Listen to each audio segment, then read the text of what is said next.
Kita sambil ya, mulai ya. Assalamualaikum warahmatullahi wabarakatuh. Waalaikumsalam warahmatullahi wabarakatuh. Rio dan Uca ya, kita sambung aja dulu materi kita. Kalau saya nggak salah, jumlah sesi yang baru saya isi adalah 3, dan selesainya baru section 1. Jadi masih ada tertinggal 4 section.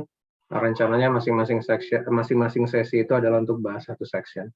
Kita masuk sekarang ke section 2 ya. Udah terlihat ya materinya ya? Sudah, Pak. Oke. Yang di section 2 ini kita bicara masalah receiving notifications of claim atau pelaporan klaim. Pelaporan klaim. Kita lihat pendahuluannya pada saat satu kerugian terjadi, penanggung akan mengetahui klaim itu terjadi pada saat claimant melakukan tuntutan klaim. Pada saat claimant melakukan pelaporan klaim, di mana claimant atau pihak yang mengajukan klaim ini bisa saja merupakan si tertanggungnya sendiri. Nomor 1 ya. Jadi yang mengajukan klaim adalah tertanggungnya atau nama tertanggung yang ada di dalam polis. Bisa saja juga claimant atau yang mengajukan klaim ini adalah pihak-pihak tertentu yang memiliki kepentingan untuk mendapatkan indemnity berdasarkan polis. Kalau di sini dicontohkan mortgager gitu ya, yang paling gampangnya dia setaranya adalah dengan pihak seperti bank. Bank punya interest dalam satu objek pertanggungan, misalnya katakanlah rumah tinggal, atau mungkin bisa juga kendaraan bermotor, di mana kedua objek itu diasuransikan. Diasuransikan, jika terjadi kerugian, maka bank tadi sebagai pihak yang memiliki kepentingan atas properti itu, selain pemilik kendaraan maupun properti, juga berhak untuk mengajukan klaim kepada penanggung. Jadi sekali lagi, pada saat terjadi loss, ada pelaporan klaim.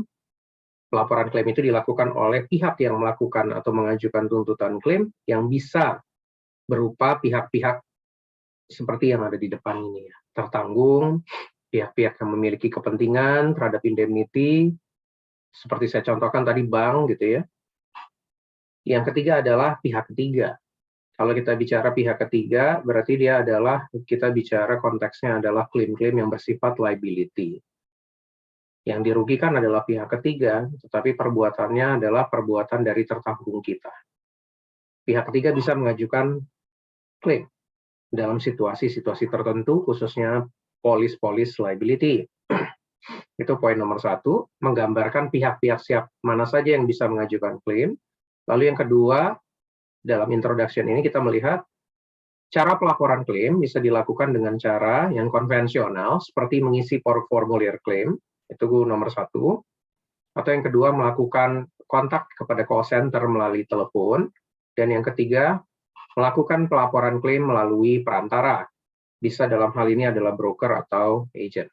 Tentunya kita bicara poin nomor 3 ini adalah manakala bisnisnya dilakukan secara tidak langsung atau indirect. Oke, itu pendahuluannya, dan poin-poin utama yang dibahas dalam section 2 ini adalah sebagaimana terlihat di slide kedua ini. Kita akan membahas masalah kewajiban penanggung dan pihak yang melakukan tuntutan klaim atau claimant selama proses klaim. Lalu kita juga akan membahas bagaimana analisa atas claim form dan tipe-tipe informasi yang harus dilengkapi oleh customer dalam hal mengajukan klaim. Lalu yang ketiga nanti juga akan dibahas masalah kewajiban dari claimant pada saat melakukan pelaporan klaim. Kewajiban-kewajiban apa saja yang merupakan kewajiban dari pihak yang mengajukan tuntutan klaim, dan informasi apa saja yang mesti diberikan kepada penanggung pada saat pelaporan klaim itu diterima oleh penanggung.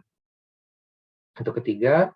Dan keempat, hal-hal apa saja yang perlu diperhatikan dari claim form, atau yang kita harus periksa sebagai claim assessor dalam claim form. Dan yang terakhir adalah pembahasan masalah claim reserve atau cadangan klaim yang perlu dibentuk oleh penanggung, dan bagaimana memastikan bahwa cadangan klaim ini dijaga seakurat mungkin dalam hal proses klaimnya. Oke, itu yang kita bahas. Nah, Oleh karenanya kita akan masuk kepada pembahasan 1 mengenai kewajiban tertanggung pada saat melakukan pelaporan klaim. Kewajiban tertanggung dalam hal pelaporan klaim biasanya dinyatakan secara tegas dan tertulis di dalam wording polis. Kita tinggal melihat dari contoh-contoh polis yang mungkin selama ini kita tangani gitu ya, baik dari sisi pada saat di underwriting atau mungkin ya teman-teman ada yang bertugas di bagian klaim. Policy wording itu adalah framework kerjanya kita dalam hal kita melakukan assessment atau analisa klaim nantinya. Nah, pada saat bicara kewajiban tertanggung pada saat terjadi klaim itu biasanya di-state di dalam policy wording. Katakanlah di dalam suatu pasal-pasal tertentu. Ya, tentunya kita bisa temukan hal ini di dalam syarat-syarat kondisi polis. Bagian dari polis yang namanya Terms and Conditions of Policy. Ya. Apa saja kewajiban-kewajiban tertanggung dalam hal terjadi suatu klaim? Pada umumnya berisi summary sebagaimana poin yang ada di depan ini. Yang pertama kita lihat pada saat terjadi klaim, kewajiban dari tertanggung adalah memberikan laporan kepada penanggung. Notify the insurer of a claim, melaporkan klaim kepada penanggung dengan cara tertulis atau lisan dalam jangka waktu yang sudah ditentukan di dalam polis. Kalau kita lihat di dalam polis asuransi kendaraan bermotor, diawali biasanya mereka bilang pelaporan klaim itu diawali dengan pelaporan lisan atau per telepon gitu ya, yang kemudian ditindaklanjuti dengan laporan tertulis dalam jangka waktu yang tertentu.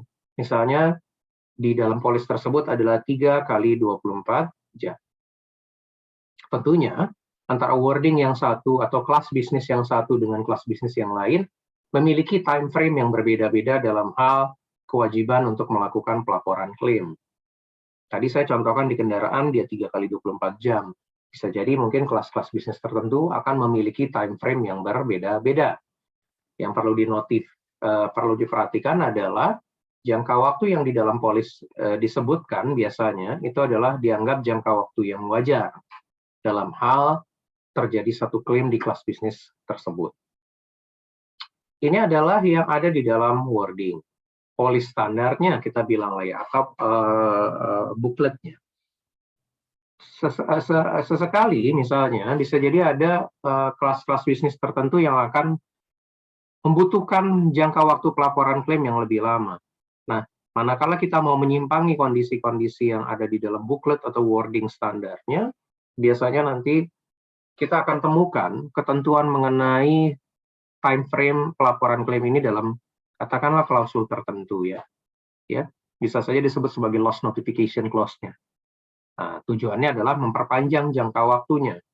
Kalau misalnya standarnya katakanlah 7 hari atau 14 hari setelah terjadinya loss, mungkin dengan adanya klausul itu dibuat menjadi 30 hari, seperti itu ya.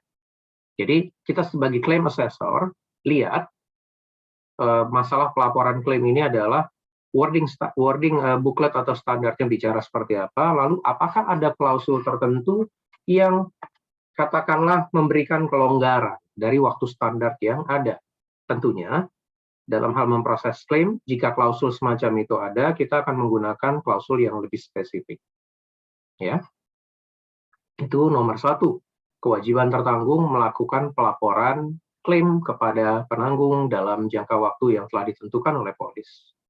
Yang kedua, kewajiban dari tertanggung pada saat terjadi klaim adalah memberikan bukti-bukti mengenai kerugian yang terjadi. Di sini contoh-contoh bukti proof of loss atau bukti kerugian yang terjadi itu bisa berupa foto-foto, laporan dari kepolisian untuk klaim-klaim tertentu, misalnya klaim kehilangan atau klaim yang berhubungan dengan huru-hara, kerusuhan seperti itu ya. Ya, ada laporan kepolisian, lalu mungkin nanti juga bisa disertai dengan dokumen-dokumen lain, seperti invoice, receipt atas properti yang diasuransikan, dasar penilaian, dan seterusnya. Tergantung tentunya adalah jenis-jenis properti tertentu yang diasuransikan atau yang mengalami kerugian. Sampai seberapa extendnya dokumen-dokumen yang dibutuhkan untuk mendukung sebagai alat bukti terjadinya kerugian. Oke, itu kedua. Dan yang ketiga, kewajiban dari tertanggung adalah melakukan langkah-langkah yang wajar untuk meminimalisasi risiko, untuk mencegah kerugian lebih lanjut, atau untuk meminimalkan dampak kerugian yang terjadi. Itu maksud dari poin nomor 3.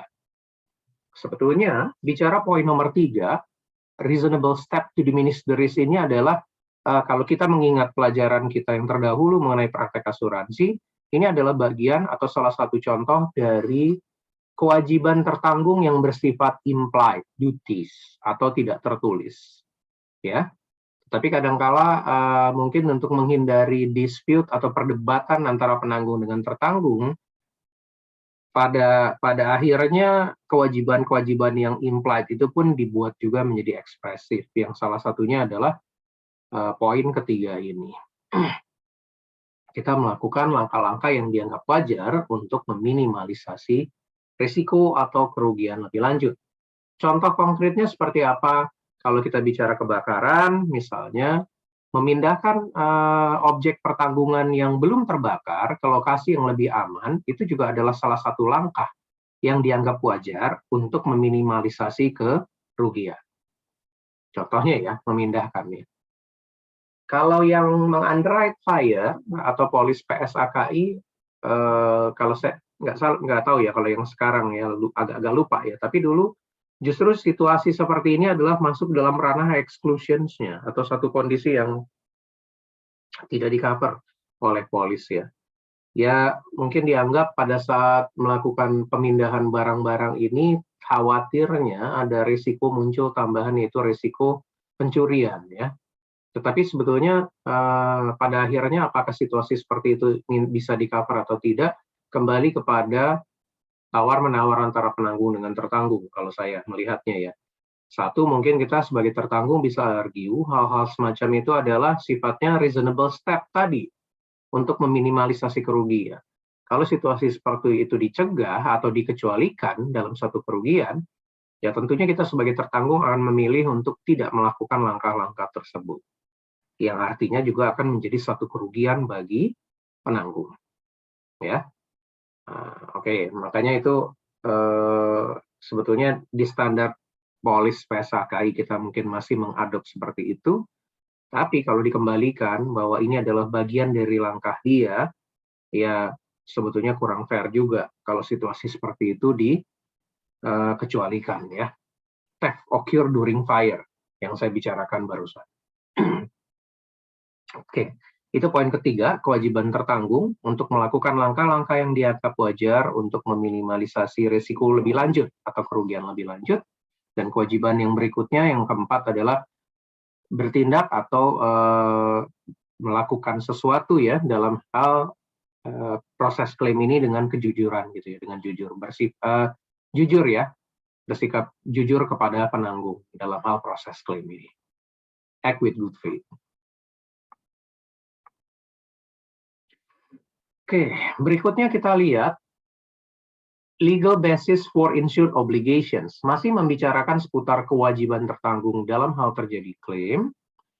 Dasar hukumnya bagi praktek yang ada di Australia itu disebut di dalam section 12 sampai dengan 15 dari ICA ya.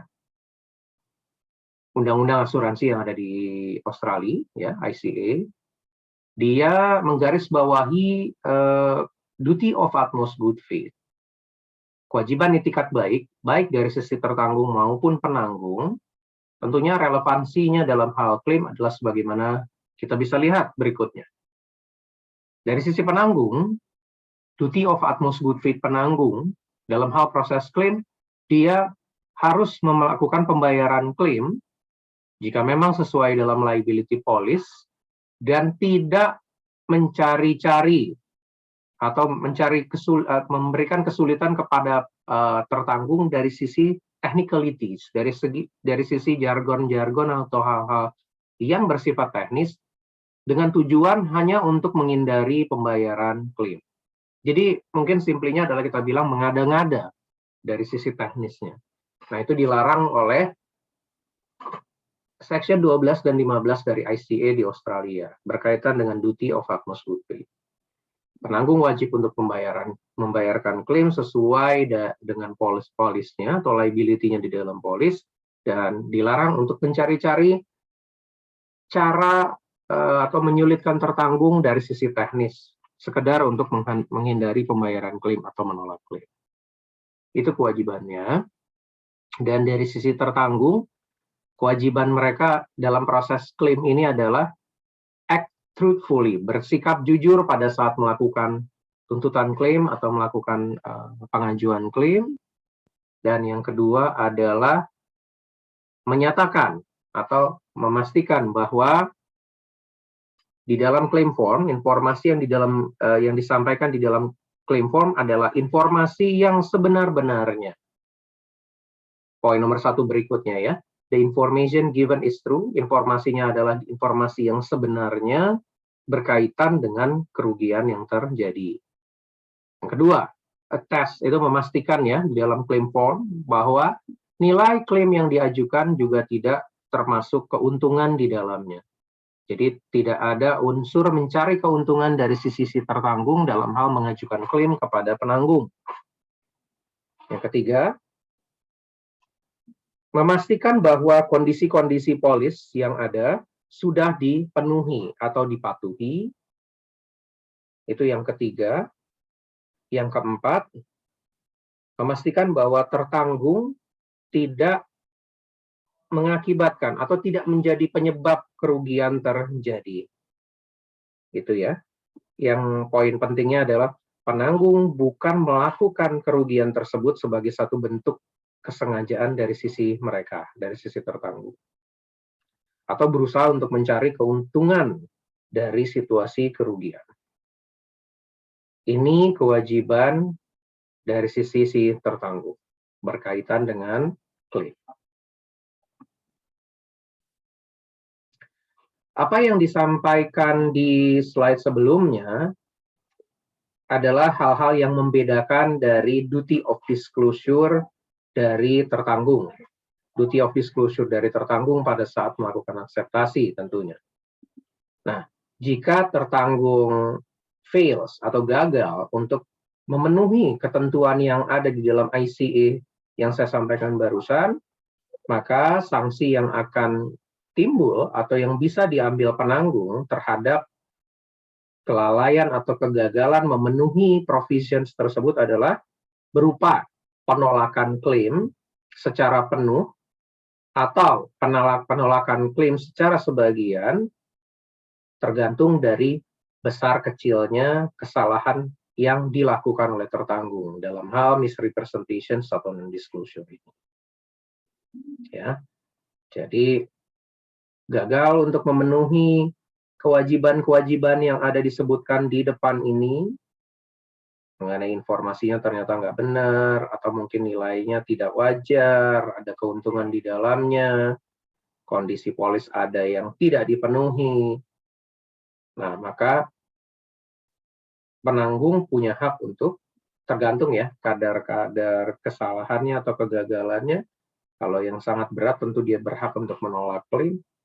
Jika memang itu hanya sebagian kelalaiannya, ya bisa jadi kerugian yang diberikan juga hanya sebagian.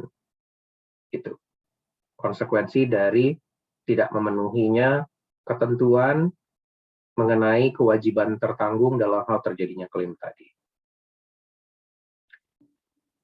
Kalau kita lihat sampai dengan di titik ini berarti harus ada kehati-hatian ya mengenai informasi yang disampaikan oleh tertanggung, baik pada saat akseptasi maupun pada saat terjadi klaim. Oleh karenanya, untuk mencegah hal-hal yang tidak diinginkan seperti konsekuensi seperti ini, perlu adanya kesesuaian. Kesesuaian antara informasi yang didapatkan penanggung dari sisi claim form, dikaitkan dengan informasi yang didapatkan penanggung dari proposal form atau perubahan-perubahannya. Itu ya. Jadi kalau memang teman-teman bisa menangkap esensinya, masalah atmosfer fit dan duty of disclosure ini sangat penting dari sisi asuransi, khususnya nanti pada saat terjadi klaim, Jangan sampai terjadi ada perbedaan yang sangat material antara informasi yang disampaikan di proposal form dan dikaitkan dengan informasi yang ada di claim form.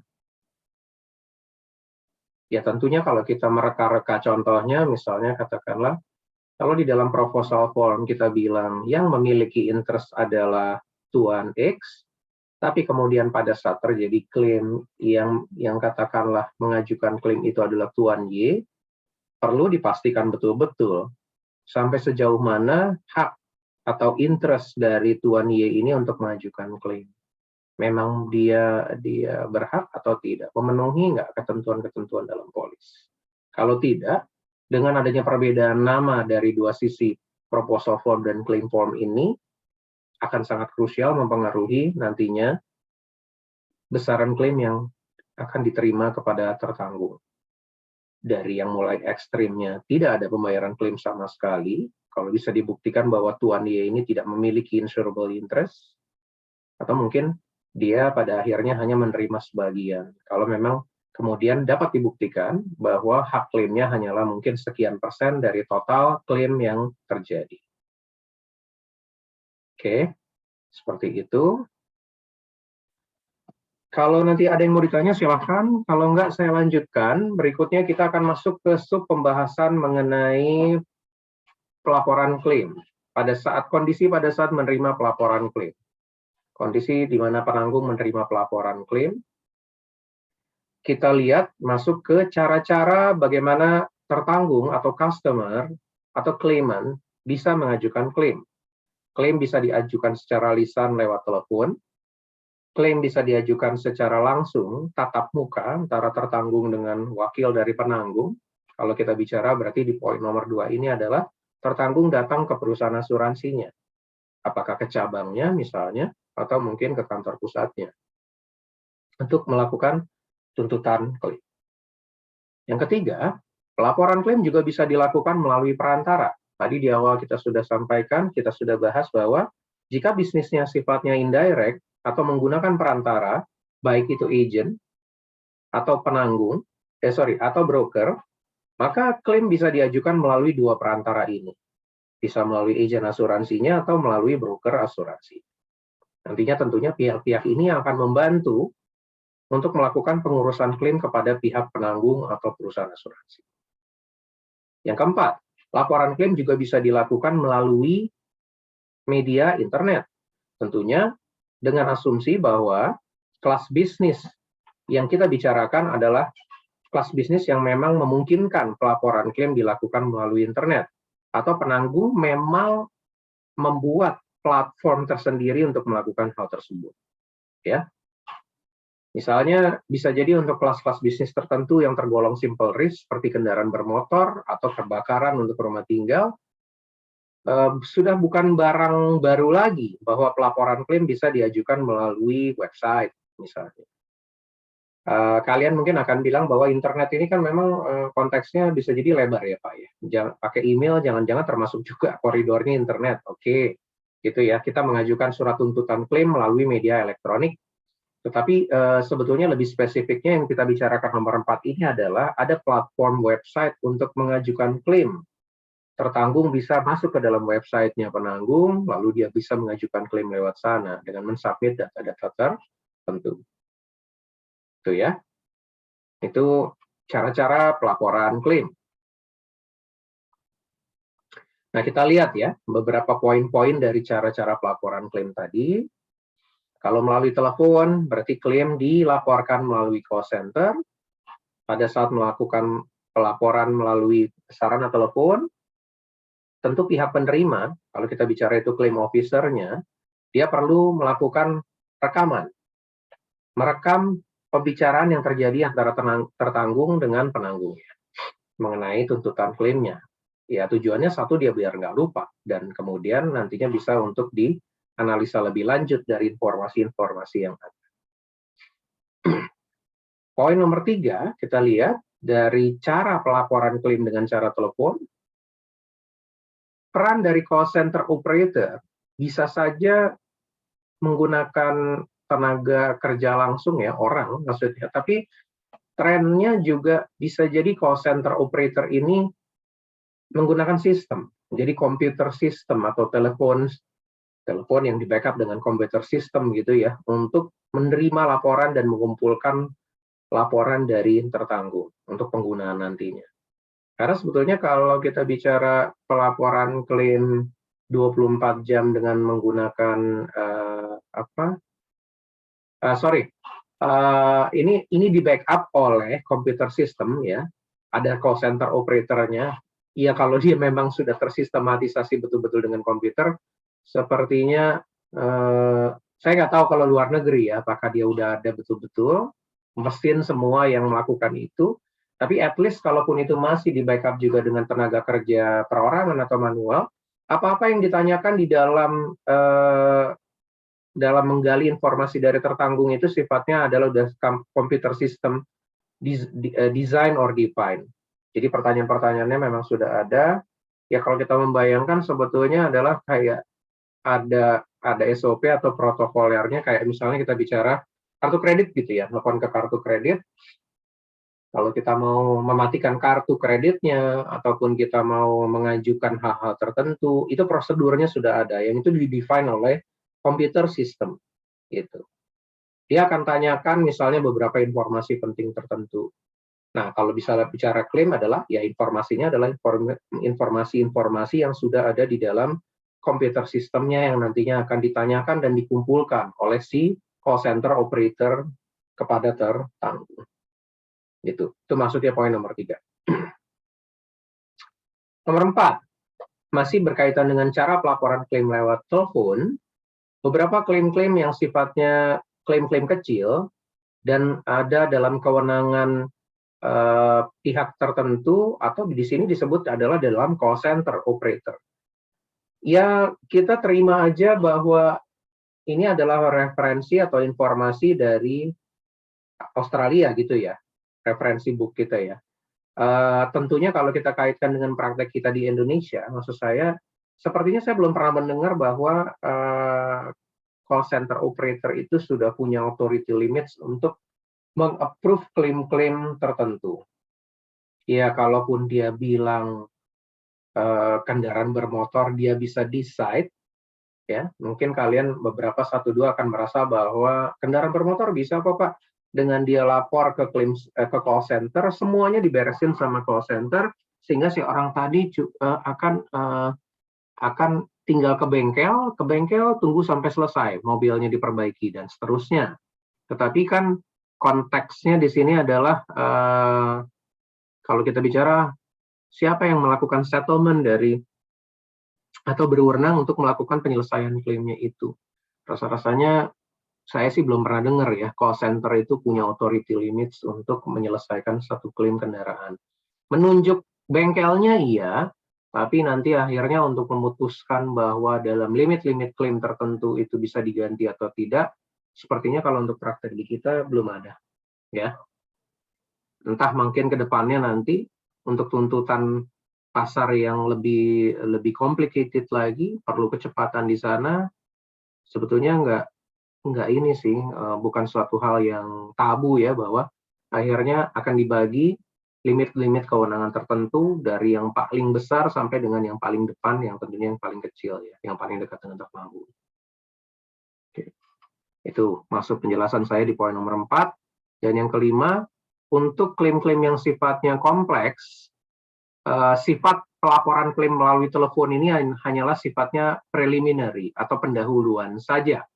Pendahuluan awal atas laporan klaim yang terjadi, tapi karena klaimnya itu sifatnya kompleks, perlu menggali informasi lebih jauh lagi, yang itu nanti akan dilakukan secara khusus oleh claim officer tertentu, dan tidak menutup kemungkinan untuk dilakukan semacam surveying claim.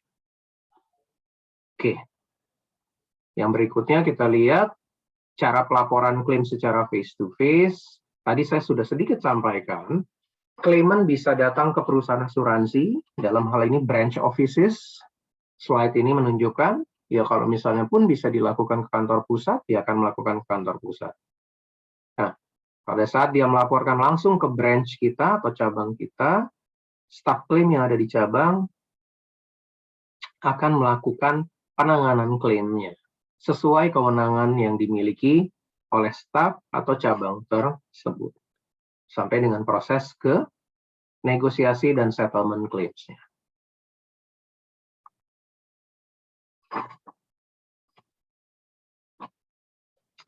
Baik, kalau kita baca di dalamnya persis seperti yang saya sudah sampaikan, bagaimana cara pelaporan klaim melalui intermediary dan cara pelaporan klaim melalui internet. Kalau melalui intermediary, kita datang ke kantor brokersnya atau agentnya, mereka yang akan melakukan pengurusan klaim kepada penanggung.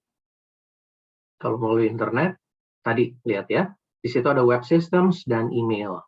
Ya, informasi disampaikan melalui email atau masuk ke dalam website perusahaannya, bagian mengenai klaimnya, dia lengkapi. Hal-hal yang perlu dilengkapi atau dipersyaratkan dalam hal pelaporan klaim melalui web system tersebut.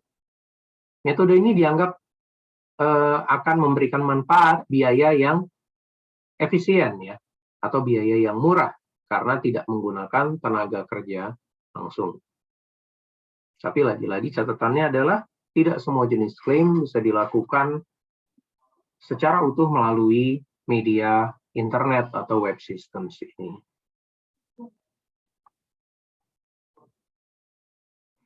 Silakan kalau ada yang mau ditanyakan atau didiskusikan.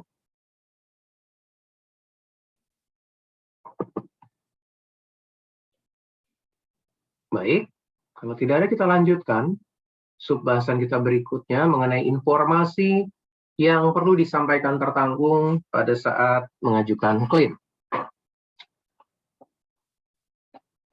Poin-poin yang ada di sini adalah poin-poin secara umum. Pada dasarnya berlaku di setiap kelas bisnis, tentu penyebutannya saja yang berbeda-beda untuk tiap kelas bisnis tertentu. Dalam hal terjadi klaim, sangat wajar kita akan butuhkan atau temukan kebutuhan mengenai informasi nama tertanggung atau nama yang mengajukan klaim serta alamatnya, poin nomor 1. Lalu dalam hal pelaporan klaim kita juga perlu mengetahui lokasi terjadinya kerugian atau situations of risk-nya and loss address-nya, alamat tempat terjadinya kerugian, tempat kejadian perkaranya di mana. Lalu yang ketiga, keterangan, bisa jadi singkat ya, di poin ini adalah keterangan mengenai kerugiannya atau kerusakan yang terjadi. Lalu yang keempat, informasi mengenai tanggal, waktu, dan keterangan mengenai event yang mengakibatkan kerugian terjadi atau penyebab kerugian. Kalau yang poin nomor 3 itu deskripsi jenis kerugiannya. Yang keempat ini adalah penyebab kerugiannya dan bagaimana kerugian tersebut terjadi, kapan dan tanggalnya. Ya. Yang kelima adalah estimasi nilai kerugian. Estimasi nilai kerugian. Deskripsi kerugian di poin nomor 3, kerugian atas satu bangunan rumah tinggal dan isinya. Kalau yang poin yang kelima adalah estimasi nilai kerugiannya, sekian ratus juta atau sekian miliar. Seperti itu ya. Berikutnya, informasi yang perlu disampaikan adalah nama-nama pihak yang terlibat, khususnya bila memang ini melibatkan pihak ketiga sebagai penyebab terjadinya kerugian, termasuk saksi-saksi mata, nama dan alamatnya perlu didapatkan oleh penanggung atau claim officers. Jadi siapa pihak-pihak yang terlibat dalam hal kerugian ini? Kalau kerugiannya kerugian tunggal tentu adalah nama tertanggungnya saja. Tapi kalau ini melibatkan pihak ketiga gitu ya, kalau kita bicara tabrakan mobil, ada pihak lain, nah siapa yang mengakibatkan terjadinya kerugian? Lalu alamatnya di mana, namanya siapa? Kalau di situ ada saksi matanya juga akan direcord yang menyaksikan kerugian tersebut terjadi. Oke, di luar itu ada beberapa informasi lain yang perlu diketahui atau disampaikan kepada penanggung, antara lain sum insured, details of cover, luas jaminannya, setidaknya informasi kepada penanggung, polis apa yang dibeli oleh si tertanggung, property all risk dengan perluasannya kah, atau mungkin hanya PSAKI standar, misal seperti itu ya. Periode asuransinya, deductible-nya, dan kemudian adalah di sini extension and special conditions. Baik, itu ya. Berikutnya kita lihat, setelah informasi-informasi umum mengenai klaim yang kita lalui tadi, tahapan berikutnya dalam proses klaim ini adalah penanggung harus menginformasikan beberapa hal terkait penanganan klaim lanjutan kepada tertanggung. Berikut ini adalah poin-poin yang perlu dilakukan atau disampaikan oleh penanggung kepada tertanggung setelah menerima pelaporan klaim. Contohnya di sini, poin nomor 1. Informasi kepada tertanggung siapa claim officer yang akan menangani klaim tersebut, ya, dan bagaimana cara menghubungi claim officer tersebut. Sebetulnya dalam artian mungkin kita summary-kan, nanti klaim ini akan ditangani oleh bagian klaim, tolong menghubungi si saudara X, saudara Y, gitu ya. Ini kontak number-nya. Gitu, seperti itu ya. Informasi seperti itu kepada tertanggung. Lalu yang kedua, tergantung jenis klaimnya. Kalau klaimnya sifatnya besar atau cukup kompleks, dan itu harus melalui tahapan pemeriksaan dari loss adjuster, penanggung juga akan menginformasikan kepada tertanggung bahwa klaim ini perlu melibatkan loss adjuster. Ya, itu disampaikan kepada tertanggung sebagai tahapan proses klaim berikutnya setelah menerima laporan klaim. Yang ketiga, informasi kepada tertanggung jika ada hal-hal tertentu yang kemungkinan tidak di-cover di dalam polis. Gitu. Ya kita simplifikasi aja, misalnya klaim kendaraan, ambil contoh dari teman-teman kemarin, di situ ada klaim terhadap perlengkapan non-standar. Tapi di polisnya clear kita lihat bahwa perlengkapan non-standar itu tidak termasuk item yang diganti. Katakanlah karena itu tidak ada di dalam schedule-nya atau di dalam polisnya. Nah, begitu melihat hal semacam itu, tidak salah jika claim officer juga menginformasikan kepada tertanggung, klaim kendaraannya kami tindak lanjuti Pak, tapi perlu jadi perhatian Bapak bahwa perlengkapan non-standar ini possibility-nya tidak termasuk item yang diganti. Karena kita lihat di dalam wording-nya, setelah dicek, setelah Bapak sampaikan infonya apa aja ke kita, polisnya, itu tidak ada perlengkapan non-standar sebagai objek pertanggungan yang diasuransikan. Katakanlah seperti itu contohnya ya, di dalam poin nomor 3. Yang keempat, informasi kepada tertanggung mengenai jangka waktu untuk memproses klaim sampai dengan klaim ini difinalisasi. Yang berikutnya adalah informasi mengenai deductible atau excess yang harus ditanggung oleh tertanggung. Berikutnya, mungkin adanya advice dari kita kepada tertanggung, apakah klaimnya akan ditindaklanjuti atau tidak, mengingat adanya faktor-faktor seperti excess misalnya, atau batasan polis, limitations, policy limitations, atau bahkan kemungkinan tertanggung mengalami kerugian berupa kehilangan NCB atau no claim bonus.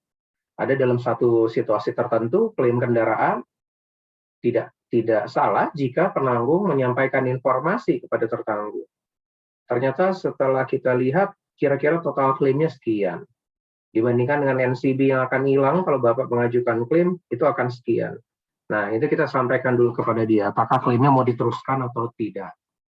Kalau beda-bedanya tipis daripada kehilangan NCB, ada possibility setelah disampaikan info semacam ini, tertanggungnya jadi mundur. Udah deh, mendingan saya nggak usah ngajuin klaim aja kalau gitu. Ya, ini dalam tahapan yang disampaikan di poin tersebut ya.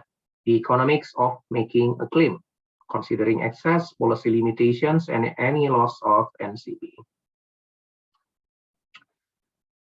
Yang berikutnya, yang perlu disampaikan kepada claimant dari sisi penanggung, tindakan-tindakan yang sifatnya memitigasi kerugian atau risiko yang bisa dilakukan oleh claimant secara cepat gitu ya.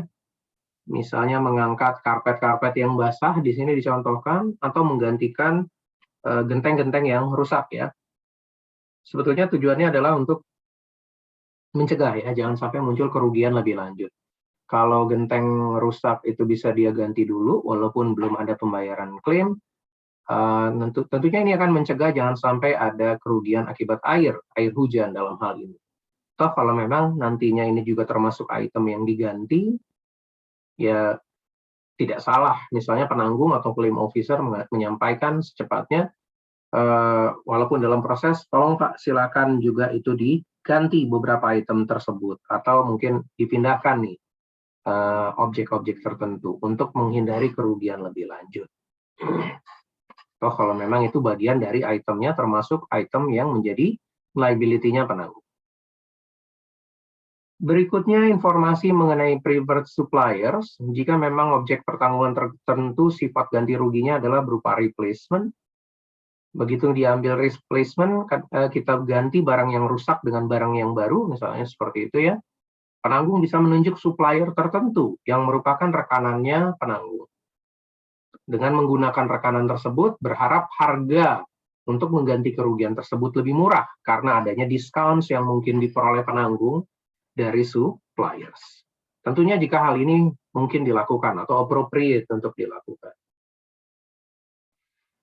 Berikutnya, hal yang perlu disampaikan ke tertanggung adalah meminta mereka untuk mempersiapkan dokumen-dokumen pendukung klaim tertentu untuk proses klaim lebih lanjut. Lalu menyampaikan yang terakhir ini adalah file claim number-nya kepada tertanggung sebagai nantinya informasi di masa depan pada saat mempertanyakan klaim, dia tinggal merefer kepada nomor claim number tersebut. Oke, ini adalah langkah-langkah atau informasi-informasi yang perlu disampaikan kepada klaiman setelah si penanggung menerima informasi atau pelaporan klaim dari klaiman atau tertanggung. Baik. Lapor klaim, tindak lanjut berupa informasi kepada tertanggung, dan yang ketiga, kita membuka file klaimnya atau mendaftarkan klaim tadi ya. Langkah berikutnya adalah meregister klaim dan membuka klaim file. Oke. Proses ini berbeda antar satu perusahaan dengan perusahaan yang lain tergantung dari beberapa hal. Satu, bagaimana cara pelaporan klaim, bagaimana cara kita menerima pelaporan klaim, atau bagaimana kita menerima klaim form dari tertanggung. Dan yang ketiga, juga dipengaruhi oleh jenis klaimnya dan insurernya. Berikut ini merupakan summary dari aktivitas-aktivitas yang umum dilakukan pada saat penanggung menerima laporan klaim dan mendaftarkan atau membuka file klaim. Di kiri adalah kolom aktivitasnya, di kanan adalah kolom-kolom alasannya, kenapa aktivitas itu diperlukan. Ya. Kita lihat date stamp claims advice atau documents, tanggal ya di situ ya, intinya adalah tanggal klaim diajukan atau dokumen disampaikan. Tujuan perlu kita tahu informasi seperti ini adalah untuk memvalidasi tanggal terjadinya klaim dan tanggal di mana dokumen diterima. Kalau teman-teman lihat, beberapa hal ini sifatnya administrasi ya. Sepintas mungkin di awal-awal kita melihat itu tidak penting kesannya ya.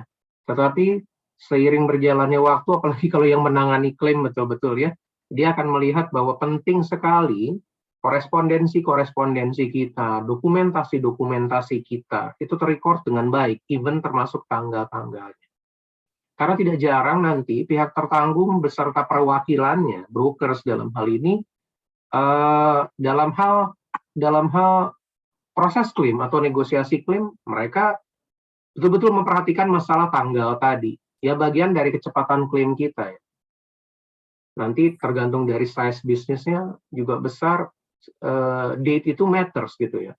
Dia akan bilang misalnya gini, ini kita udah sampaikan informasi klaimnya A, B, C, D. Kita tunggu jawaban saudara, tanggapannya paling lambat sekian hari kerja setelah tanggal surat ini. Nah, itu kan yang kayak gitu ya. Dimana kita perlu betul-betul memperhatikan tanggal pada saat laporan klaim diterima, pada saat dokumen-dokumen pendukung itu diterima. Kapan? Time bar-nya sampai kapan? Gitu ya. Supaya kita tidak Salah-salah juga dalam hal memproses klaim tersebut. Memvalidasi tanggal diterimanya kapan, atau dokumen-dokumen diterima itu kapan. Aktivitas berikutnya ada check claims advice. Reason-nya adalah untuk memverifikasi polis yang berkaitan dengan klaim yang diajukan. Dan juga sekaligus memverifikasi kelengkapan jawaban-jawabannya. Maksudnya kita cek claim form-nya ini ya. Kita cek claim form-nya, kita periksa satu persatu, ketujuannya nanti perlu dicocokkan dengan polisnya itu sendiri, dan dikaitkan dengan kesesuaian dan kelengkapan jawaban. Oke. Berikutnya kita lihat ada consider missing information activity, ada check claim record, terus ya sampai dengan memasukkan data claim, mengeluarkan preliminary reserve, begitu ya. Ini adalah aktivitas-aktivitas sampai dengan yang paling akhir ya, check all informations adalah aktivitas yang berkaitan dengan receiving notifications dan registering a claim. Hal-halnya lebih bersifat administratif. Saya rasa bukan juga hal yang sulit untuk memahami alasannya masing-masing, cukup jelas dari sebelah kanannya. Nanti teman-teman juga bisa lihat ulang ya di poin-poin ini ya. Antara aktivitasnya itu dan kenapa aktivitas itu dibutuhkan atau perlu dilakukan oleh claim officer.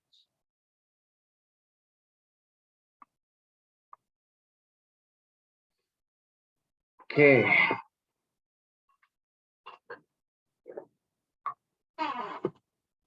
Ada yang mau ditanyakan atau mau didiskusikan sampai di sini?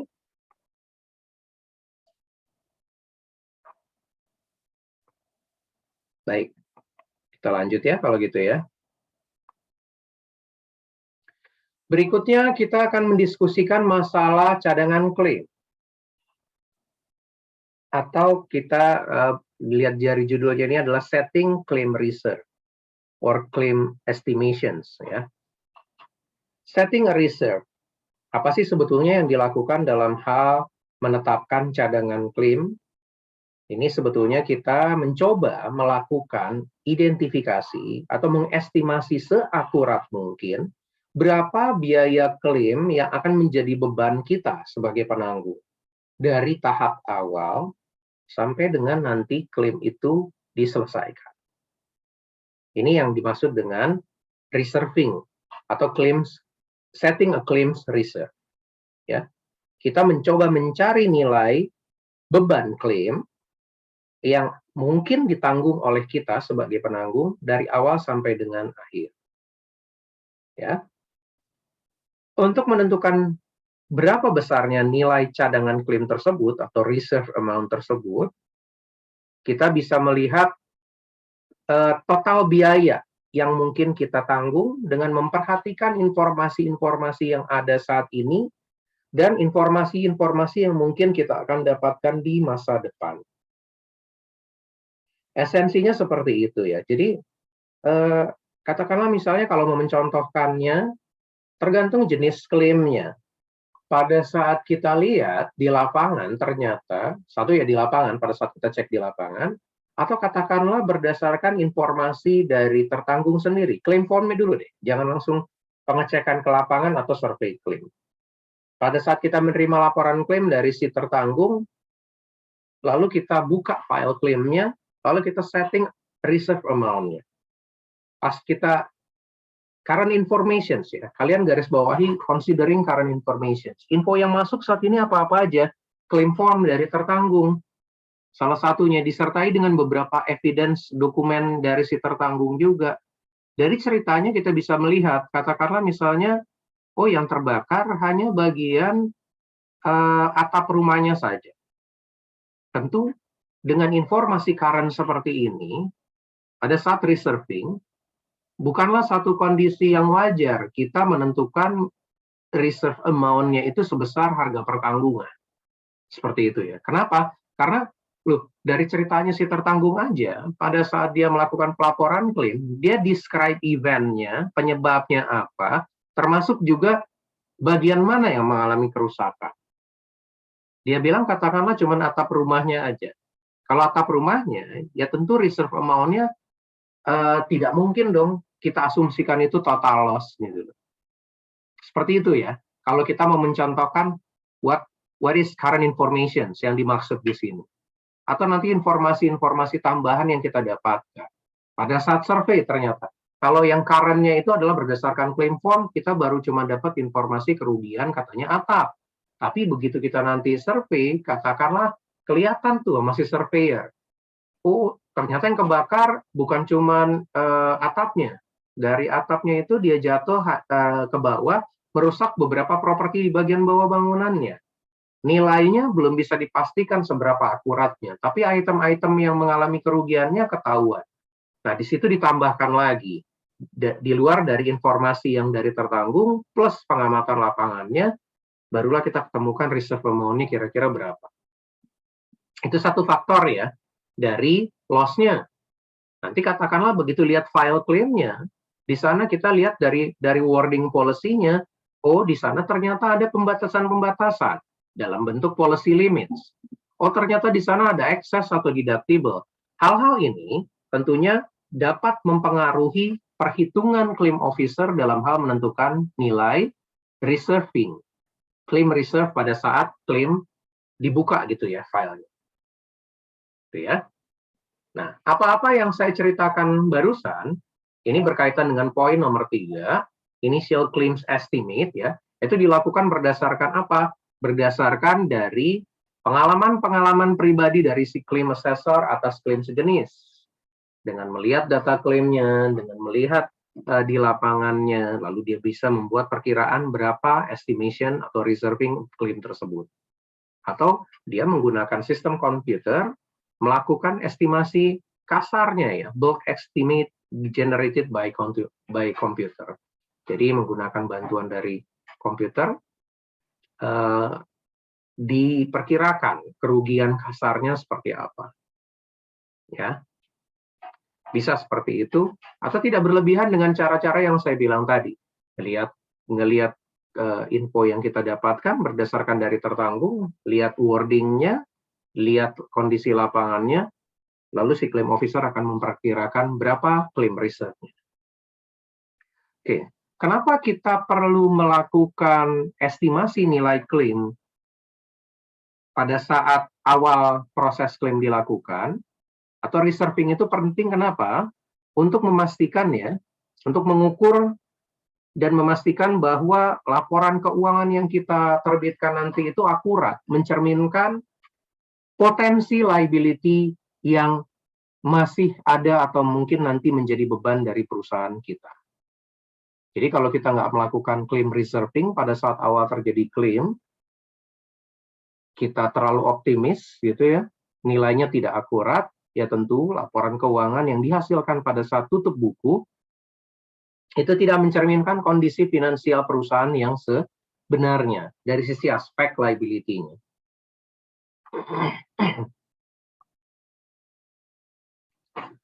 Oke. Di luar manfaat utamanya tadi, reserving atau estimasi claim itu digunakan di beberapa area atau berpengaruh kepada beberapa area. Khusus untuk claim, praktek reserving ini ya baik atau bermanfaat untuk apa? Satu, untuk melakukan monitoring terhadap loss experience trends. Dan untuk melakukan tindakan-tindakan remedial secepatnya. Take prompt remedial actions ya. Jadi dengan adanya praktek reserving, oh kita terbayang nih, berarti loss experience-nya, trennya seperti apa sih, kerugian-kerugiannya, lalu kita bisa ambil langkah-langkah cepat untuk memitigasinya atau menekan kerugiannya. Gitu loh. Kalau selama ini ternyata memang praktek reserving-nya sudah cukup baik, nilainya juga mendekati akurasinya, ya terbayang ya, jadi loss experience trend-nya seperti apa. Dan untuk mencegah agar klaimnya itu tidak eksesif, dia bisa mengambil langkah cepatnya untuk melakukan tindakan-tindakan remedial yang diperlukan. Itu bagi bagian klaim. Bagi bagian underwriting, dengan mengetahui reserve klaim yang dibuat atau manfaat dari praktek reserving ini adalah untuk nantinya memastikan posisi di underwriting itu ya, untuk poin nomor 1, kelas-kelas polis tertentu, jenis risiko tertentu, dan lokasi tertentu, kita bisa melihat ya, profilnya seperti apa sih? Profil loss-nya atau klaimnya seperti apa nih di kelas-kelas bisnis ini, dan nantinya memungkinkan bagi bagian underwriting untuk mengakses kecukupan dari premium rates yang diberikan selama ini. Gitu. Dan mengidentifikasi tren-tren bisnis atau tren-tren experience yang dalam kondisi buruk atau dalam kondisi baik. Sekedar dari kita tadi ya, mengetahui betul-betul cadangan klaim kita. Ada atau enggak, nilainya cukup atau enggak, bagus atau tidaknya, loss experience-nya akan terbayang, sehingga kita akan bisa memonitor dalam waktu-waktu tertentu, oh ini sepertinya sudah tanda-tanda bahwa kita harus sudah menaikkan premium rates-nya.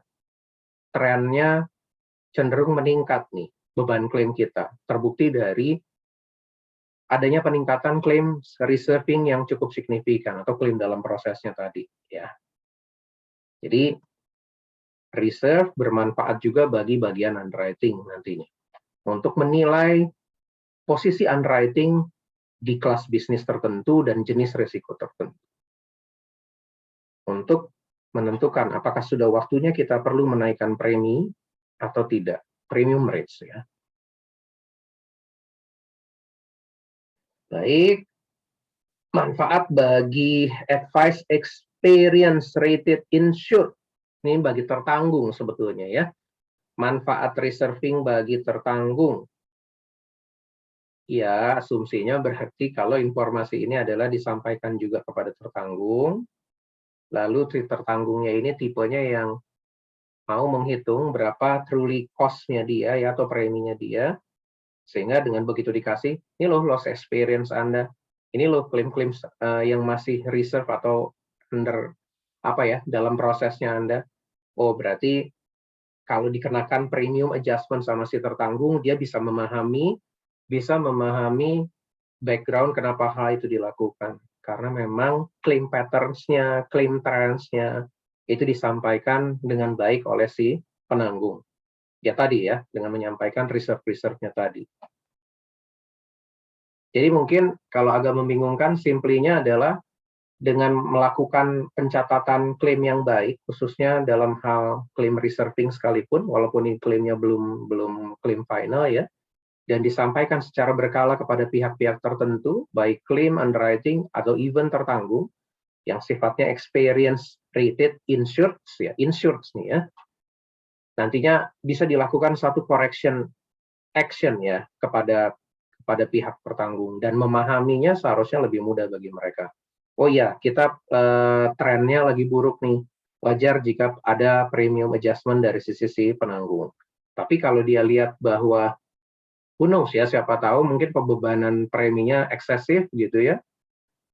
Karena dia bisa menghitung juga si tertanggungnya, dia akan bilang, memang loss experience kita lagi jelek, tapi sepertinya perhitungan Anda itu berdasarkan data-data klaim dan klaim reserve yang ada, sepertinya berlebihan deh, eksesif deh. Anda sarankan rate jadi 10 per mil, tapi menurut kami mungkin 6 per mil itu udah lebih dari cukup. Toh ini loss experience pattern yang Anda kasih ke kami. Baik in terms of claim settle maupun claim reserve, termasuk klaim dalam proses. Gitu ya. Jadi bermanfaat juga untuk memberikan advice, untuk memberikan saran-saran kepada experience rated insured mengenai perubahan kenaikan premi atau rate kepada tertanggung tersebut.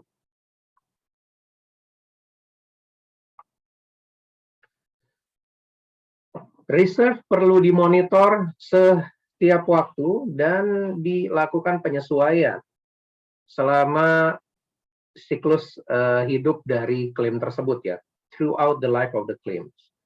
Nantinya di akhir nilai reserve ini perlu di-adjust atau akan terjadi adjustment manakala situasi apa saja yang perlu diperhatikan adjustment nilai reserve ini ya. Satu, kita sebagai claim officer mendapatkan informasi yang update ya, dari loss adjuster misalnya, dari specialized assign ya, maksudnya loss adjuster ya. Kita mendapatkan informasi yang lebih baru nih dari loss adjuster bahwa Pak, klaim yang di awal Anda estimate 90%, ternyata setelah dilihat fakta lapangannya tidak perlu 90% karena kerugiannya ternyata hanya terjadi di bagian ini, dan ini.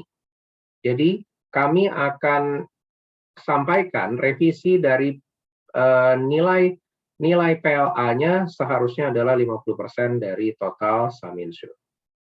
Itu kondisi pertama ya, kalau memang kita dapatkan informasi tambahan dari spesialis.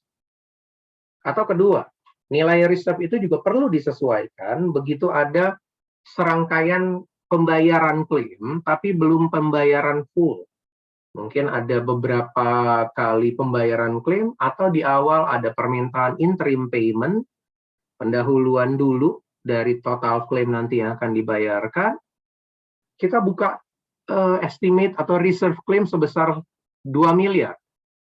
Kemudian ada permintaan interim payment 500 juta di awal dulu ya, irrespective dari loss adjuster belum mengeluarkan laporan finalnya.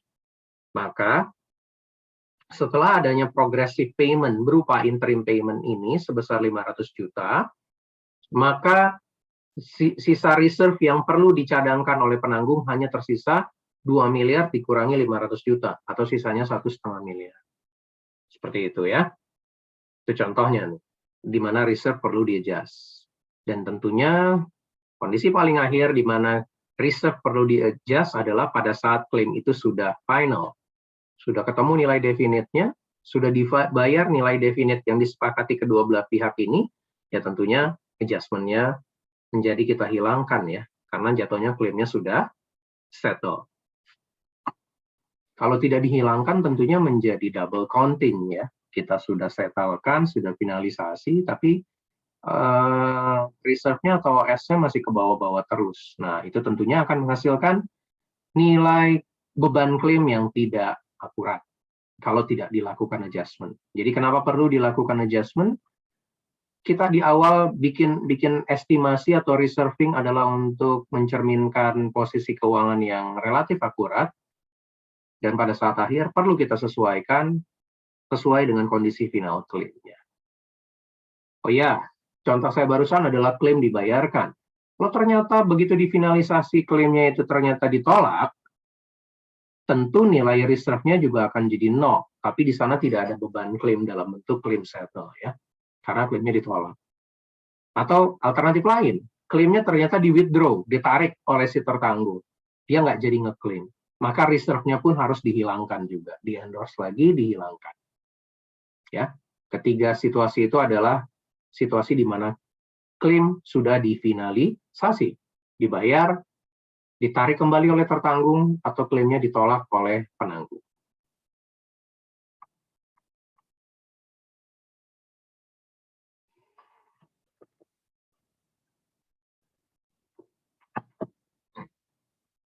Sekali lagi, kalau ada hal yang mau ditanyakan, silakan ya teman-teman tanyakan. Berikutnya kita masuk ke pembahasan mengenai jenis-jenis klaim, kategori-kategori klaim. Di sini mengenali kategori-kategori klaim untuk tujuan administrasi ya. Tujuan administrasi saja sebelum dilakukan penanganan klaim lebih lanjut. Pengkategorian klaim itu ditentukan dengan memperhatikan beberapa hal. Satu, level of expertise, tingkat pengalaman atau pihak-pihak yang diharapkan menangani klaim ini. Senior manager kah? Atau mungkin cuma claim officer di level pelaksana. Ya. Keahliannya seberapa jauh gitu loh. Nantinya ya bisa kita tebak. Di bawah itu ada contohnya ya. Ada fast track claims. Fast track claims berarti klaim-klaim kecil. Kalau klaim kecil, apakah yang menangani harus direksi? Tentu jawabannya tidak. Ya, itu maksud dari levels of expertise-nya. Lalu yang kedua, resources required. Sumber daya yang dibutuhkan untuk menangani klaim itu seberapa besar? Apakah dia cukup ditangani oleh officer kita, atau mungkin kita harus menunjuk loss adjuster? Itu akan mempengaruhi nanti dari sisi jenis claims.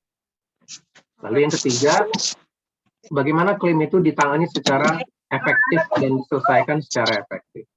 Jadi ini 3 hal yang akan menentukan jenis kategori atau kategori suatu klaim. Klaim bisa dikategorikan di sini dalam 3 jenis klaim: fast track claims, individual attention claims, dan non-routine claims. Pembahasannya bisa kita lihat berikut. Ini adalah poin-poin keterangan atau penjelasan mengenai fast track claims. Fast track claims adalah klaim-klaim yang sifatnya klaim dengan nilai rendah atau kecil. Penanganannya pun straightforward atau langsung aja, nggak rumit gitu ya. Low value and straightforward claims. Di sini dicontohkan broken window ya, klaim terhadap kaca jendela yang rusak atau pecah. Nilainya mungkin kecil-kecil. Tidak ada masalah teknis ya, tidak ada masalah teknis atau tidak ada masalah underwriting yang sangat nyata, no obvious underwriting or technical problems. Tidak ada perhatian-perhatian khusus dari claim officer untuk menangani klaim-klaim rendah atau fast track ini ya, hanya untuk memenuhi prosedur-prosedur saja. Prosesnya juga tidak menghabiskan waktu yang cukup lama, dan biasanya diselesaikan dari beberapa hari setelah klaim tersebut diterima. Konsekuensi dari kesalahan memproses klaim juga sangat kecil atau efeknya sangat minimal dan bahkan non-existent, tidak ada pengaruhnya sama sekali. Kalaupun terjadi satu miscalculations dari klaim semacam ini, dan klaim ini juga tidak membutuhkan spesialis dalam hal ini loss adjuster maupun pengacara. Ya, jadi dari poin-poin 6 poin ini menggambarkan inilah jenis-jenis klaim yang sifatnya fast track, klaim yang nilainya kecil, klaim-klaim yang tidak kompleks, klaim-klaim yang sifatnya administratif, klaim-klaim yang bisa ditangani sendiri oleh claim officer di suatu perusahaan asuransi. Itu fast track claims. Klaim kategori yang kedua, individual attention claims. Klaim-klaim yang memerlukan perhatian khusus. Ya. Poin nomor 1, membutuhkan perhatian khusus dari claim officer. Ya, contohkan di sini adalah klaim-klaim burglary ya, atau theft gitu ya, terhadap isi bangunan. Proses penyelesaian klaimnya biasanya lebih lama daripada fast track claims, dan bisa jadi melibatkan spesialis, katakanlah dalam hal ini adjuster. Ini adalah sifatnya klaim-klaim yang dalam perhatian khusus. Non-routine claims, masuk kategori ketiga. Dalam hal ini, perhatian tidak hanya di level claim officer atau middle management, tapi bisa saja klaim-klaim semacam ini mendapatkan perhatian sampai dengan di level manajer tingkat tinggi atau puncak. Kenapa? Karena nilai klaimnya yang sangat besar. Di sini dicontohkan large fire causing millions of dollars worth of damage ya. Atau mungkin kalau teman-teman masih ingat cerita saya mengenai satu case kargo, nilai klaim kargo itu juga cukup besar bagi kami. Nilai pertanggungannya sekitar 100 miliaran lebih, diselesaikan di angka sekitar 70 miliar. Itu adalah salah satu contoh klaim yang kami kelompokkan sebagai non-routine claims, karena settlement-nya sudah melibatkan sampai ke level board of directors atau direksi. Itu ya, cukup besar bagi kita ya. Ya tentu tidak millions of dollars ya. Ini kan masalah nilai uangnya kan jadi relatif ya, tetapi bagi kami mungkin ratusan miliar itu adalah termasuk yang sudah besar ya. Konsekuensi dari kesalahan pada saat memproses klaim itu adalah sangat-sangat signifikan. sebetulnya implicitly dalam kasus itu juga konsekuensi dari underwriting yang tidak proper itu juga signifikan untuk kasus ini. Yang harusnya mungkin objek pertanggungannya itu nggak layak dinilai sebesar 100 miliar, paling 20 miliar juga itu udah kegedean. Ternyata toh diasuransikan dengan nilai 100 miliar dan jadi masalah gitu ya. Sehingga salah-salah, apalagi ditambah dengan salah pada saat penyelesaian klaimnya, itu luar biasa signifikan dampaknya. Yang menarik ceritanya dari case Kargo itu adalah, di awal hampir-hampir semua reasuradur sudah menyetujui pembayaran klaim kurang sedikit dari nilai total loss-nya 100 miliar. Tapi begitu digali lebih dalam lagi, ternyata ada temuan-temuan atau fakta-fakta lain yang membuat kita harusnya mengeksploit ya kemungkinan penyelesaian jauh di bawah nilai pertanggungan. Saat itu case-nya itu adalah antara membayar 100 miliar atau yang paling minimum 20 miliar, dan kemudian terjadi kompromi di antara nilai-nilai itu yang ketemu di angka 70 miliar. Case-nya cukup panjang, faktor-faktornya cukup banyak, sudah bercampur antara yang technically dan yang non-technical. Dan itu akhirnya melibatkan di level high management atau upper management. Nah, yang saya omongin barusan masuk ke poin nomor 3. Negotiation may be required. Claim settlement method is different from standard. Nggak cuma prosedural, nggak cuma melengkapi dokumen. Di sana sudah kita akhirnya tunjuk juga claim consultant sekaligus legal consultant kita. Ya, sudah prepare lah dalam situasi itu hampir-hampir bisa masuk ke ranah hukum gitu ya. Tapi ujung-ujungnya akhirnya terjadi negosiasi dan kompromi. Diselesaikan secara compromise settlement saat itu. Tapi compromise settlement pun adalah satu claim settlement method yang sudah berbeda dari dari klaim standar gitu. Logical, persuasive, and technically correct claims interpretations is necessary to be applied. Dan dalam case itu betul-betul ya beda-beda persepsi. Jangankan antar kita dengan tertanggungnya, tapi antara kita dengan reasuradur kita. Saat itu ada 3 reasuradur yang membackup, reasuradur besar, antar mereka pun punya view yang berbeda dalam menginterpretasi technical aspek yang ada dari kasus klaim tersebut. Jadi memang ya klaimnya klaim yang sophisticated ya, yang complicated. Dan pelibatan spesialis itu esensial ya. Bukan hanya loss adjuster, ada surveyor saat itu juga, dan ada legal consultants. Kita gunakan untuk menangani klaim yang satu itu, klaim kargo itu. Jadi di antara 3 kategori klaim tadi ya, fast track, individual attention, dan non-routine, boleh kita kelompokkan itu menjadi klaim yang dengan small value, middle value, dan very high atau very high value untuk non-routine claims. Kenapa disebut non-routine? Karena nggak setiap hari atau setiap waktu klaim-klaim semacam ini terjadi, gitu ya. Tapi dampaknya luar biasa. Baik, ini beberapa contoh dari klaim-klaim yang termasuk dalam kategori non-routine. Non-routine. Nilai loss-nya sangat besar, mungkin dalam beberapa kasus sifatnya kerugian katastruf. Ada hak-hak penanggung yang dirugikan, poin nomor 2, gitu ya. Saya nggak bisa cerita cukup panjang sih ya untuk kasus klaim itu, tapi cukup banyak beberapa poin-poin ini yang very match ya, sangat cocok dengan kasus itu. Nomor 2, hak klaim kita sangat dirugikan, ternyata kargo yang diangkut itu adalah relatif bisa kita sebut sebagai barang rongsokan, tapi diasuransikan dengan nilainya nilai baru, gitu ya.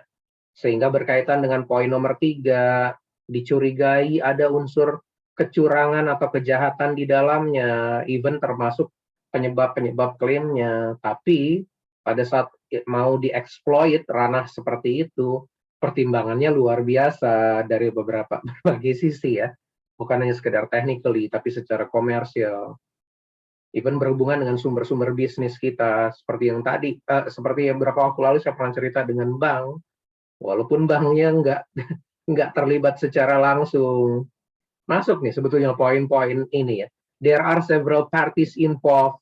awalnya polis itu hanya hubungannya antara kita, asuransi, dengan si kliennya, tertanggungnya, tapi ada campur tangan dari bank, padahal banker clause-nya nggak ada, kemudian tiba-tiba broker ikutan di tengah jalan. Luar biasa sih, sebetulnya kalau kasus itu ini ya, bisa diceritakan A sampai Z-nya, cukup membantu teman-teman juga untuk memahami begitu banyaknya materi yang ada di klaim ini. Gitu. Oke, saya contohkan beberapa itu aja ya, tapi poin-poinnya saya rasa jelas bahwa jenis-jenis klaim yang masuk dalam pointers yang banyak ini adalah layak dikategorikan sebagai non-routine claims.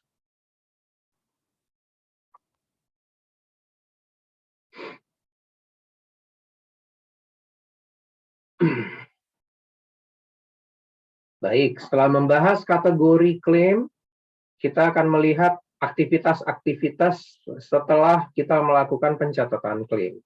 Post registration activity. Di sini beberapa ada 3 poin ya. Providing emergency assistance. Contohnya adalah di asuransi kendaraan bermotor ya. Mungkin dalam klaim-klaim tertentu, nasabah kita masih ada di tengah jalan pasca terjadinya tabrakan, dia butuh emergency assistance. Nah, kita bisa kasih dia mobil derek. Itu salah satu contohnya ya, dari providing emergency assistance. Langkah ini dilakukan setelah adanya pelaporan klaim dan setelah kita lakukan register klaim.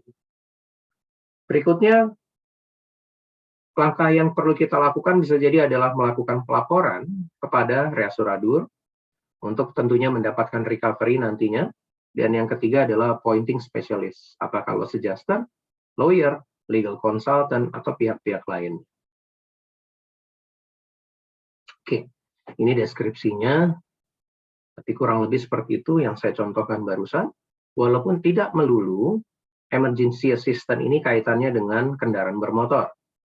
Poin nomor 3 kita bisa lihat, ada langkah untuk melakukan arrangement medical assistance, atau untuk perawatan atau ke rumah sakit. Tentunya untuk produk asuransi tertentu ya.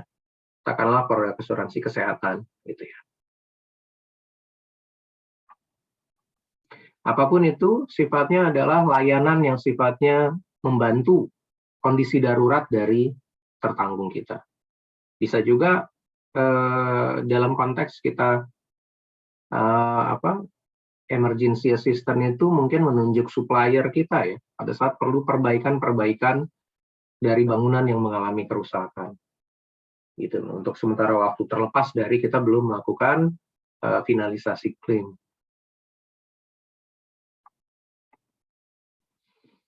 Baik, berikutnya appointing a specialist, menunjuk pihak-pihak spesialis, ada pihak-pihak tertentu yang mungkin terlibat. Saya cukup banyak menyebut tadi loss adjuster ya, dan salah satunya legal consultant atau lawyers, kita bisa masukkan dalam kelompok yang sama begitu ya.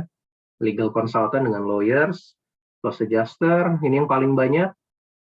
Private investigators, untuk case-case tertentu, accountants, untuk produk-produk yang melibatkan aspek-aspek akuntansi dan keuangan, termasuk ada juga spesialis yang namanya engineer, arsitek, valuer, dan fotographers. Semua ini tergantung dari kasus klaimnya, kelas bisnisnya, dan seberapa kita membutuhkan jasa-jasa spesialis ini untuk membantu proses klaim kita. Yang perlu diperhatikan, penggunaan spesialis ini tentunya menambah biaya. Menambah biaya bagi penanggung, kita tidak bisa membebankan ini kepada tertanggung ya. Kalau kita bagi bebannya dengan reasuradur bisa. Nah, perlu ditimbang-timbang penggunaan jasa pihak-pihak spesialis ini dengan cukup bijaksana, karena biaya mereka bukanlah biaya yang murah. Dan sifatnya jatuhnya biaya ini menambah klaim. Kalau memang kita yakin bahwa klaim itu bisa diproses oleh resources dari perusahaan kita, tanpa adanya keterlibatan spesialis ini, ya lebih baik itu diselesaikan oleh resources kita. Tapi kalau memang secara spesifik kita butuh keahliannya dia, contoh kasus kargo saya itu kita butuh aspek legalnya, selain technical aspeknya, kebetulan lawyernya itu juga dia ngerti mengenai asuransi, yang nggak ada salahnya kita pakai spesialis. Tapi nggak juga dikit-dikit kita nunjuk spesialis ya. Misalnya dikit-dikit nunjuk loss adjuster gitu ya, nggak gitu juga gitu ya. Karena nantinya justru malah menambah beban klaimnya. Karena biaya-biaya mereka ini adalah kita sebagai penanggung yang harus membiayainya. Bisa kita sharing dengan reinsurer sebatas share bagian mereka. Itu pun kalau mereka menyetujui. Jadi ada hal yang perlu diperhatikan pada saat menunjuk spesialis selain masalah biaya selain biayanya, ekspertis mereka, juga persetujuan dari pihak-pihak terkait seperti reinsurer perlu kita dapatkan. Agar di belakang hari, jangan sampai nanti reinsurer mendinai gitu loh, spreading biaya-biaya dari spesialis ini. Baik, yang terakhir adalah kita melakukan pelaporan kepada reasuradur. Ya, saya sudah singgung tadi, karena reasuradur adalah termasuk pihak yang membackup pertanggungan, tentu sebagian dari total biaya klaim ini harus di-sharing kepada mereka. Dan mereka perlu mendapatkan laporan. Tergantung nanti kontrak reasuransinya, ada terms-terms tertentu yang akan mempengaruhi bagaimana perusahaan asuransi memproses klaim. Tentunya ini berkaitan dengan kompleksitas klaimnya juga ya. Kalau kompleksitas klaimnya relatif kecil, mereka nggak mau ikut campur si reasuradur.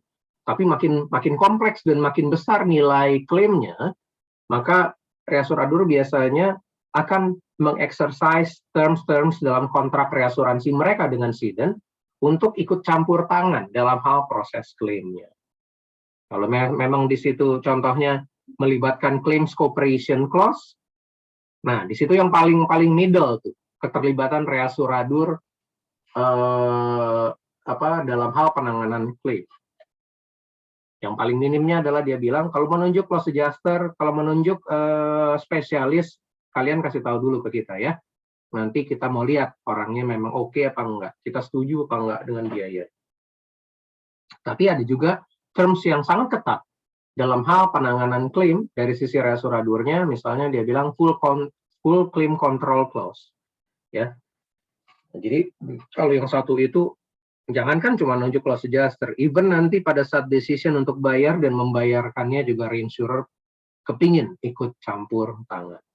Jadi melihat situasi-situasi seperti itu perlu bagi claim officer atau assessor di perusahaannya melihat nih, sudah sampai di ranah yang kayak apa klaim tersebut dan bagaimana bukan hanya mengelola atau memanage hubungan antara asuransi dengan tertanggung, tapi juga dengan reinsurernya. Supaya ke depannya pun nggak salah, ke belakangnya nggak salah. Kalau ada potensi kesalahan dari sisi kita memanage reinsurer aspeknya, yang terburuknya adalah kita bisa jadi sendirian ya dalam hal kasus klaim itu. Atau dengan kata lain, reinsurer akan menolak share-nya mereka dalam hal klaim. Nah ini tentu adalah hal yang tidak kita inginkan sebagai penanggung ya dalam hal satu proses klaim. Pelaporan yang tepat waktu, sesuai metodenya, sesuai terms and conditions, reinsurance arrangement-nya kita adalah hal yang krusial. Jangan sampai hak-hak recovery kita menjadi rusak kepada pihak reinsurer karena permasalahan pelaporan klaim ini. Oke. Dari saya itu sebetulnya penyampaian materinya.